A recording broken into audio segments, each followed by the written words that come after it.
Hi, welcome to Into the Abyss. I'm Tom McDonough, I'm C.W. Breyer. and we have just finished watching the Candyman sequel reboot, I guess you would call it. We are currently being filmed by my lovely wife Trisha, who came to watch the movie with us.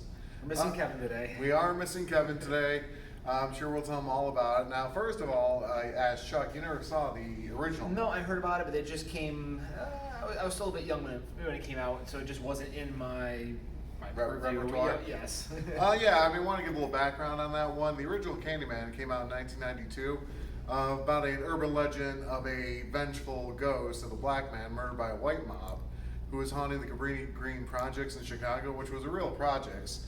And in fact, the only difference in this movie, they had the projects as two-story houses. In the first movie, it was an actual high-rise ghetto. I think they had the tower in this one.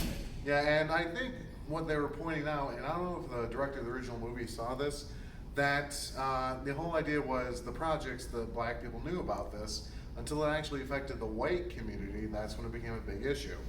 And originally, the whole Candyman thing, say his name 5 times, kind of like almost like Bloody Mary. I think they drew inspiration originally from Nightmare on Elm Street. The more you believe in him, the more power you get. Now, in this movie, I liked it. I thought it was a reboot, but it turns out it was actually a sequel to it. And I liked it because it really was focusing on the black community, the issue of gentrification. And I just found out the director, Nia DaCosta, is the first black female director to debut a film in the #1 spot. So congratulations. Cool accomplishment. Chuck, what are your feelings? It was very good. I've been looking forward to this one. The trailers look very good. I've heard about the legacy of the first one. I just hadn't seen it yet. So I was very excited to see this one. It was very well done.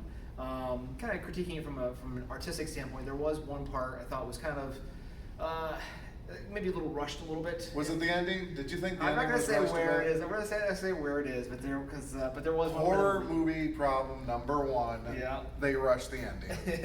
Okay, yeah, it was the ending. I just felt like things kind of came to a head a little too soon. The scenes just kind of piled on top of each other. It wasn't even clear what some of the characters had said because of the audio.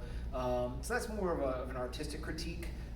Everything I think up to that moment was extremely well done. It was very well acted, very well directed. It didn't rely on jump scares, didn't rely on dumb teenage cast. So yep, the cinematography was good. I thought there was some beautiful cinematography in this one. Beautiful being a relative term for a horror movie.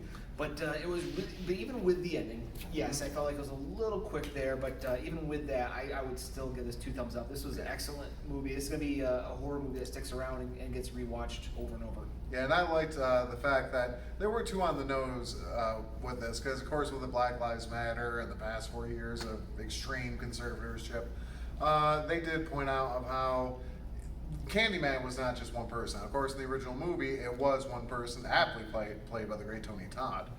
But it was just a constant, terrible crimes against this black community that was over and over and over.